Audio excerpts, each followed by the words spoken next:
यो अहिलेको जुन आन्दोलनहरू छ यो आन्दोलन चाहिँ खास उनीहरूको पीडाको नै हो, अभिव्यक्ति नै हो। अब सरकार चाहिँ निरीह जस्तो भयो। शिक्षकहरूको आन्दोलन त यसपालिको यो आन्दोलन हेर्ने हो भने अनौठो छ। नदिने बराजु बुधबार चाहिँ गर्छन् भने जस्तो एकदमै क्रोनिकमा पुगिसकेको छ, साह्रै जटिल अवस्थामा पुगिसकेको छ। यो सरकारले चाहिँ म चाहिँ किन पहिले नै चाहिँ म यो नि गरिदिन्छु त्यो नि गरिदिन्छु भनेर लिखित चाहिँ बाचा बन्धन किन गर्नु पर्यो? आन्द्र पौडेल, स्वागत छ यहाँलाई। धन्यवाद, नमस्कार। यतिखेर चिकित्सकहरूले ओपिडी सेवा बन्द गरेका छन्। हुन त अब यो सेवा बन्द गर्ने, आन्दोलन गर्ने त लहरै चलेको छ। यतिखेर शिक्षक सडकमा छन् होइन। त्यसै गरी तपाईँको अन्य धेरै क्षेत्रबाट अब निजामती कर्मचारीहरू पनि जाने कुरो छ। अन्य धेरै क्षेत्रबाट सडकमा उत्रिरहेको बेलामा अब चिकित्सकहरूले गर्नु कुनै नयाँ कुरो त पक्कै पनि होइन। तर सबै क्षेत्रबाट एकैचोटि किन यस्तो भइरहेको छ? यो सरकारलाई असक्षम बनाउने खेल हो कि अथवा साँच्चै सरकार नै असक्षम बनेको हो के हो? यो अहिलेको जुन आन्दोलनहरू छ यो आन्दोलन चाहिँ खास उनीहरूको पीडाको नै हो, अभिव्यक्ति नै हो। उनीहरूको पीडा यो किन त एकाएक यसरी आउनु, 1 वर्ष अगाडि नआउनु, 6 महिना अगाडि नआउनु, 2 महिना अगाडि नआउनु, एकैचोटि सबैको आउनु किन त? यो एकैचोटि अब यो भनौँ अहिले पर्न गएको, त्यस्तो संयोग पर्न गएको। एउटा कुरा के छ भने नि यो जस्तो अब तपाईँको चाहिँ नि अब चिकित्सकहरूकै कुरा गरौँ होइन, उनीहरूले यो आवाज उठाइरहेको, निरन्तर उठाइरहेको र अब भनौँ न अब सरकारले पनि अलिकति चाहिँ अब धेरै आवाज उठाए सरकारले नै हेरिदिएको र तिनीहरूको यति पारिश्रमिक पाउनुपर्छ भनेर तोकिदिएको पनि हो। अन्त तोकेको पनि हो चिकित्सकहरूको हो त। अनि अहिले फेरि आन्दोलन केका लागि दिएन नि, सरकारले तोक्यो कति महिना भइसक्यो होइन, धेरै महिना भइसक्यो तर दिएन। तोकेको पनि धेरै महिना भइसक्यो। अनि उनीहरूले त्यही पनि दिएन भनेर आवाज उठाइरह्यो। अब सरकार चाहिँ निरीह जस्तो भयो। अब कहाँ जाने त? अब चाहिँ उनीहरू के गर्ने? उनीहरू सरकारले तोकेको पनि दिन्न भन्छ। अब यो त जबरजस्ती जस्तो पुग्यो। अब यो शिक्षकहरूको चाहिँ कस्तो छ भन्नलाई भने शिक्षकहरूको आन्दोलन त यसपालिको यो आन्दोलन हेर्ने हो भने अनौठो छ। उनीहरूको त कुनै मागै छैन। हाम्रो सरकारले जे कमिटमेन्ट गर्नुभएको थियो, जे गर्छु भनिरहनु भएको थियो, जे बाचा बन्धन गर्नुभएको थियो, जे गर्छु भनेर हामीलाई आश्वस्त पार्नु भएको थियो, त्यही गर्दै हुन्छ, हामीलाई अरू केही पनि चाहिँदैन भनेर उहाँहरू त्यसो भन्दै आउनुभएको छ। अनि हामी त त्यही त अब हामी त तपाईँको विधेयक नै संसदमा पेस गर्छौँ, विधेयक पेस हुन्छ। अब आजको संसदमा पक्कै पनि विधेयक, शिक्षा विधेयक पेस हुन्छ होला। विधेयक पेस गर्छौँ 12 गतेको संसदमा। तपाईँहरू जानुहोस्, विद्यार्थीलाई पढाउनुहोस्, विद्यार्थीको भविष्यप्रति खेलवाड नगर्नुहोस् भनेर त सरकारले पनि भनेको अवस्था छ नि होइन। अब कहाँनिर चुक्यो त? यो त यसो छ, कहाँनिरबाट चुक्यो भनेर भने सरकारले भनेको मान्छेले पत्याउने किन छाडे भन्नेबाट सुरु गर्नुपर्छ। सरकारले बोलेको मान्छेले किन पत्याउँदैनन्? नपत्याउने ठाउँमा माग्नु चाहिँ किन? फेरि प्रश्न त्यो पनि उठ्ला नि त। जहाँ पत्याउँदै यसले दिँदैन भन्ने छ त्यहाँ माग्न किन जानु? अब कहाँ जानु? अब एउटा कुरा भनौँ न, तपाईँको के कसो तपाईँको घरको मूल्य हुनु होइन, सरकारको होइन जब जिम्मेवारी बोध गरेर तपाईँले पनि धेरै वर्ष काम गर्नुभयो होइन, तपाईँको घरको मूल्य हुनुहुन्छ एउटा कुरा भनौँ न। तपाईँको घरमा परिवार हुनुहुन्छ, उहाँ मिसेस, तपाईँको छोरा पनि त्यत्रो छ होइन, ठुलै छ। अब परिवार केटाकेटी अब त्यो भयो। अब बाबा पनि हुनुहुन्छ, उहाँहरू पनि अब वृद्ध हुन लाग्नुभयो भनौँ न, उहाँहरू पनि तपाईँमा आश्रित हुनु पुग्नु होला। अब एक किसिमले भन्ने हो भने केही कुराहरू भन्नु पऱ्यो भनेदेखि त कहाँ भन्ने त? तपाईँलाई नै भन्ने हो, किनभने घरको मूल्य तपाईँ हुनुभयो, मूल्य नै तपाईँ हुनुभयो। अब बाबाआमाले सबै तपाईँलाई नै छोडिदिइसकेपछि तपाईँ नै मूल्य हो भइहाल्यो। अब तपाईँ मूल्य भइसकेपछि त अब भन्ने ठाउँ त तपाईँ बाबाको अर्को ठाउँ हुँदैन।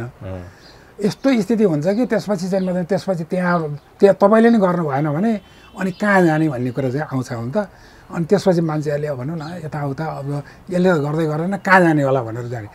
अब यो यस्तो छ समस्या हेर्नु न। अब यहाँ मान्छेहरूको यहाँ तपाईँले भने प्रश्नमै यस्तो समस्या भइसक्यो यो देशमा। तपाईँको यो सरकारले चाहिँ गर्न नपर्ने काम चाहिँ गरिराख्ने, नगर्नुपर्ने काम चाहिँ गरिराख्ने, गर्नुपर्ने काम चाहिँ नगर्ने गर्नु। अब यही भनौँ न, तपाईँको यो चाहिँ शिक्षा ऐन 2028 सालमा आयो भनौँ न, कति वर्ष भयो तपाईँको चाहिँ म चाहिँ अब 50 वर्षभन्दा पनि बढी भयो होइन। 50 वर्षभन्दा पनि 53-54 वर्ष कति भइसक्यो। 28 सालमा आएको ऐन। अब एउटा त्यहाँमाथि फेरि अहिले त संविधानै आएको पनि आज कति वर्ष भयो?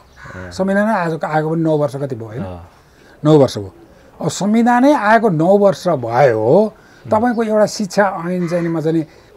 ल्याउँछु भन्ने अब यो त कस्तो हो भनेदेखि नदिने बराजु बुधबार चाहिँ गर्छन् भने जस्तो अथवा ढाँटको निम्तो खाइपत्याउनु ढाँटको निम्तो खाइपत्याउनु त्यो चाहिँ ढटुवा छ होइन फटाहा छ भने ढाँटको निम्तो चाहिँ नि खाइपत्याउनु साँच्चीकै खाइयो भने मात्रै त्यस बेला मात्रै पत्याउनु त्यो ढटुवाले बोलायो भने पनि पत्याइ नहाल्नु साँच्चीकै खान पाइयो भने मात्रै पत्याउनु भने जस्तै अब यो सरकारले बोलेको पनि त्यस्तै भइसक्यो सरकारले बोलेको चाहिँ अब यही भनौँ न तपाईँको यी हाम्रो अगाडि देखिएको कुरा हो नि तपाईँको संविधानै आएको 9 वर्ष भने यहाँ हो तपाईँको एउटा ऐन जाब हो एउटा शिक्षा ऐन र एउटा अब हेर्नु न अब यहाँ गाह्रो के छ भने बालबालिकाको शिक्षाको अधिकार हनन हुनु हुँदैन भन्ने कानुनी व्यवस्था छ है अब त्यो कानुनी व्यवस्थामा यदि भोलि ताला लाएर शिक्षक आन्दोलनमा मात्रै भयो भने दोषी सरकारकी शिक्षक फेरि त्यो कानुनले कसलाई आकर्षित गर्ला किनभने सरकारले त ताला लाऊ भनेको छैन फेरि त्यहाँ गाह्रो पर्ला होइन गाह्रो यसो होइन अब त्यो बाटोलाई पनि हेर्नु पर्ला होइन हेर्नु त पर्ने हो तर कुरा के छ भने तर एउटा बच्चाको पढ्ने लेख्ने शिक्षाप्रतिको जुन जवाफदेहिता छ तपाईँको त्यो चिजमा त उसको अधिकार त वञ्चित भयो नि एउटा कुरा यस्तो छ के छ भन्नलाई भने अस्ति भर्खर 7वटा अध्यादेशले केही महिना अगाडि मात्रै 7वटा एकैचोटि 7वटा अध्यादेश ल्यायो सामान्य विषयहरूमा पनि ल्याएको छ नि त ल्याएको छ त्यो भूमि सम्बन्धी चाहिँ त्यो नचाहिने कुरामा पनि ल्यायो भूमि सम्बन्धी अध्यादेश त नचाहिने कुरामा ल्यायो नि त्यो राष्ट्रको आवश्यकता अनुसार ल्याएको नि होइन उनीहरूको आवश्यकता अनुसार ल्यायो उनीहरूको आवश्यकता अनुसार पनि चाहिँ लिएर आउने तर यहाँ चाहिँ वास्तवमा चाहिँ राष्ट्रको आवश्यकता अनुसार त अध्यादेश ल्याएर नि गर्दो रहेछ नि त यिनीहरूले अब तपाईँको हेर्नुहोस् स्थानीय तहल कतिपय ठाउँमा स्थानीय तहले त उर्दी नै जारी गरिसके 24 घण्टाभित्र शिक्षकहरूले स्कुलमा हाजिर गरेर पढाउन थाल्ने भन्ने उर्दी जारी गरे स्थानीय तहले हिजो धरानका स्वतन्त्र उम्मेदवारलाई यी अरू मेयर गाउँपालिका अध्यक्ष त राजनीतिक रूपले केही भए भनेर अब धरानका मेयर हर्क साम्बाङले समेत हिजो के भनेका छन् सुन्नुभएको छ नि बालबच्चालाई शिक्षाको अधिकारबाट वञ्चित म गर्न सक्दिनँ त्यही भएर आन्दोलन गर्नुभएका शिक्षक तपाईँहरू जहिले आएर परीक्षा गराउनुहुन्छ गराउनुहोस् बाँकी अन्य विद्यालयमा जो आन्दोलन गरिरहेछन् उहाँहरूको परीक्षा समयमै हुन्छ भनेर भनि नै सके ऊ त कुनै राजनीतिबाट प्रभावित भएको त भने होइनन् होला तर बालबच्चाको अधिकार सुनिश्चित हुनुपर्छ भन्ने माग त उनले राख्या होला सही कुरा उहाँको कुरा आफ्नो ठाउँमा ठिक छ है उहाँले अब यहाँ मैले शिक्षकलाई राम्रो अथवा नराम्रो अथवा सरकारलाई राम्रो नराम्रो भन्ने हिसाबले मैले प्रश्न गरेको होइन तर ती बालबालिकाको अधिकारको सुनिश्चित गर्नको लागि जवाफदेहिता कसले लिनुपर्ने अथवा भोलि प्रश्न चिन्ह उठ्दा शिक्षकमाथि उठ्यो भने त त्यो त अप्ठ्यारो विषय भयो यहाँ कस्तो देखिन्छ भनेदेखि एउटा म रमाइलो कुरा मैले देखेको कुरा गर्छु है म तपाईँको होइन हामी पढ्दाखेरिमा हामी त अब चाहिँ भनौँ न अब चाहिँ पुरानै शिक्षाको पुरानै हिसाबमा थियौँ कि हामी त्यो बेलामा चाहिँ के थियो भनेदेखि स्कुलहरू जम्मै चाहिँ चाहिँ हाम्रो समुदायले जनसमुदायले हाम्रो चाहिँ समाजले हाम्रो त्यो उनीहरूले नै चाहिँ स्कुल स्थापना गर्थे चलाउँथे कि सबै मिलेर स्कुल चलाउनु पर्ने सरकारी अनुदान त अब त्यो बेलामा बहुत कम सरकारी अनुदान त यति कम हुन्थ्यो कि अब त्यसले चाहिँ त्यसको भरमा स्कुल चल्ने भन्ने सम्भावना हुँदैन थियो अनि तर त्यो बेलामा चाहिँ कस्तो थियो भन्नलाई भने गुरु चेलाको सम्बन्ध यस्तो हुन्थ्यो इन्टिमेट हुन्थ्यो साह्रै इन्टिमेसी हुने एक चाहिँ म चाहिँ विद्यार्थीको बारेमा उसको चरित्रको बारेमा उसको चाहिँ ट्यालेन्सीको बारेमा उसको प्रतिभाको बारेमा एक विद्यार्थीको बारेमा चाहिँ टिचरहरूलाई ज्ञान हुन्थ्यो त्यति ज्ञान हुन्थ्यो र उनीहरू अभिभावककै आएर तपाईँको चाहिँ छोरा यस्तो चाहिँ ट्यालेन्ट छ यो विषयमा चाहिँ उसको चाहिँ ऊ छ रुचि छ यो विषयमा रुचि छ यस्तो ट्यालेन्सी छ त्यस हुनाले यतातिर चाहिँ तपाईँले ख्याल गर्नु सल्लाह दिन आउँथ्यो घरमा तर जब नयाँ त्यसपछि त्यो चाहिँ के भयो त भन्नालाई भने सरकारीकरण भयो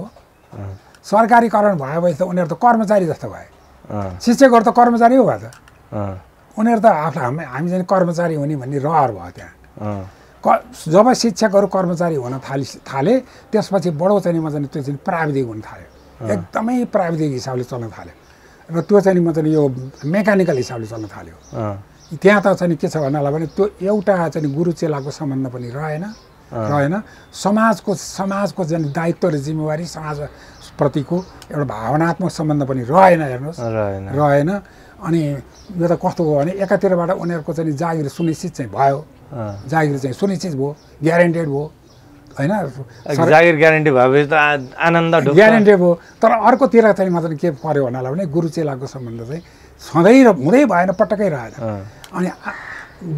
गएर चाहिँ त्यहाँनिर गएर 55 मिनटको कति मिनटको भनौँ न 45 मिनटको चाहिँ म चाहिँ एउटा पिरियड चाहिँ यसो लिइदिने हिँड्दिने त्यो कसले कस्तो पढिरहेछ कस्तो प्रतिभा छ कुन चाहिँ विद्यार्थी कस्तो खालको छ के छ मतलबै हुँदैन अनि त्यसरी चाहिँ वास्तवमा चाहिँ जुन आयो यसरी आएर अब अहिले त यो हालतमा चाहिँ जुन आइरहेको छ यसमा चाहिँ अहिलेको यो अवस्था हेर्दाखेरिमा अहिलेको खास अहिलेको तत्कालको घटना हेर्दाखेरि त यसमा त सरकार दोषी देखिन्छ सरासर होइन अब अलिकति अब तपाईँले इक्जाम्पल दिनुभयो दोषी सरकारको लगभग पाटो जसले चाहिँ शिक्षकहरूको सम्बोधनलाई सुनेन भन्ने केही दिन अगाडि मैले केपी ओलीको कुराकानी हेरेको थिएँ जस्तो शिक्षकलाई एउटा म्यानेजमेन्ट दिएको हुन्छ एउटा विद्यालयलाई म्यानेजमेन्ट दिएको हुन्छ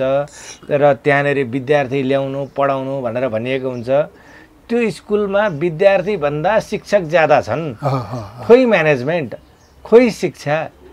जहाँ पढाइन्छ त्यो विद्यालयमा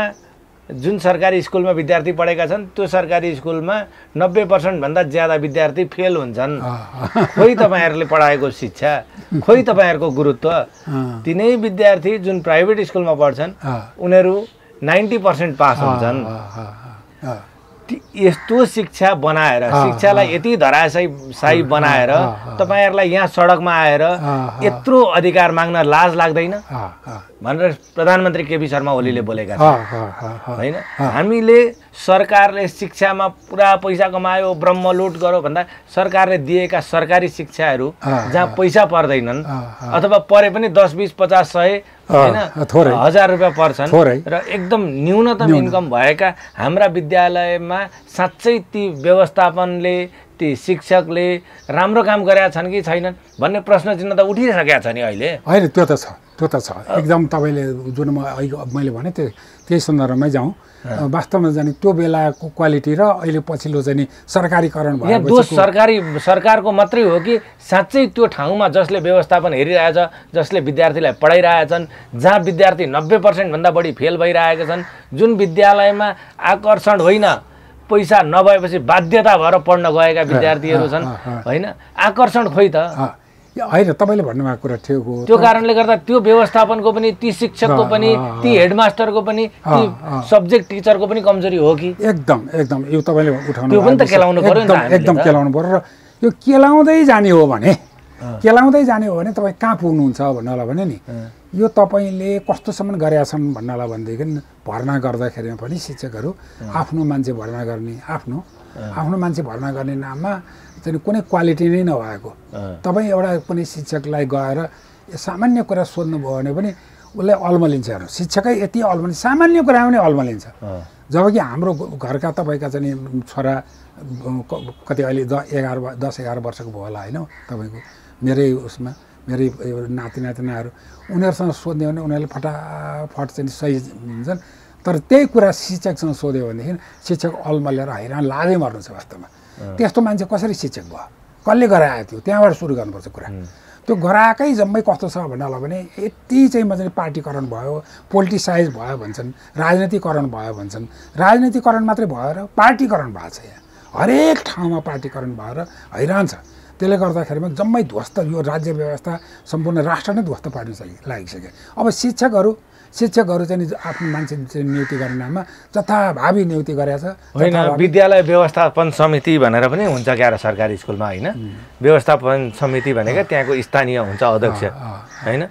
जब स्थानीय अध्यक्ष हुन्छ भने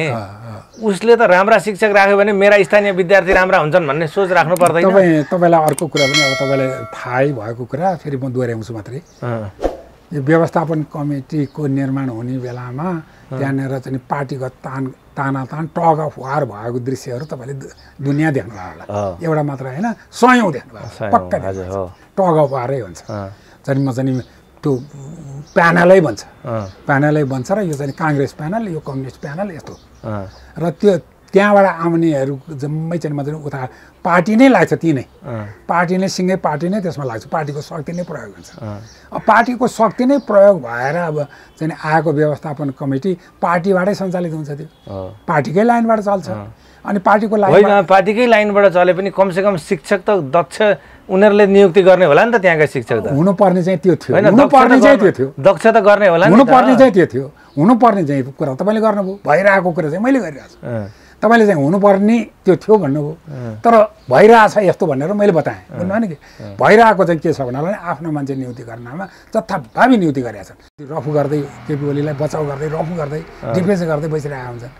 होइन तर विद्या भट्टराई चाहिँ फरकै हुन् त्यो फरक हुन् मैले चिनेको छु त्यो दुईवटालाई चिनेको छु त्यसले गर्दा विद्या भट्टराई र राजन भट्टराईको तुलनै हुँदैन डिग्री उनको ठुलो होला त्यसो भए कमजोरी अब हामी अब अन्तिममा पनि छौँ होइन अब कमजोरी शिक्षकको कि अथवा राजनीतिज्ञको कि शिक्षकले मागेको कुरो दियो भने राम्रै हुन्छ कि के छ यो बिगार्दै ल्याएको चाहिँ नि राजनीतिकरण भएर पार्टी अहिलेको अवस्थालाई चाहिँ हेरौँ यहाँसम्म आइपुगेको कारण त्यही नै हो र त्यसले गर्दाखेरि यो चाहिँ अब के छ भनेदेखि यो एकदमै क्रोनिकमा पुगिसकेको छ साह्रै जटिल अवस्थामा पुगिसकेको छ यो अब शिक्षकले मागेको दिएन भने पढाइ हुँदैन त्यसो भए अब दिएन भने भन्नुभन्दा 12को एक्जाम सर हो 8को एक्जाम गराउँदै गराएनन् शिक्षकहरूले भन्ने शब्द भन्दा पनि सरकारले त बारम्बार दिन्छु भनेर वाचा कबुल लिखित वाचा कबुल गरेको छ नि त्यो के त फेरि सरकारले चाहिँ यो गरिदिने भनेर लिखित दिएको उनीहरूले त अहिले माग पनि राखेन नि कानुन त संसदले बनाउने होला नि त सरकारले होइन होला नि त फेरि सरकारकै संसदको अवहेलना त गरेको त हामी सडकमा आउनेले पनि हुनसक्छ नि सरकारको के अरे संसदको अवहेलना त सरकारले गर्यो नि सरकारले चाहिँ म चाहिँ किन पहिले नै चाहिँ म यो नि गरिदिन्छु त्यो नि गरिदिन्छु भनेर लिखित चाहिँ वाचा बन्धन किन गर्नु पर्यो किन गर्नु पर्यो हजुर वाचा बन्धन सरकारले होइन तर सरकारले नै चाहिँ वास्तवमा चाहिँ हुने नहुने जे पनि चाहिँ चाहिँ लिखित चाहिँ तमसो गर्दै हिँड्ने त भएन नि सरकारले गरेको छ नि त सरकारले पटक पटक गरेको छ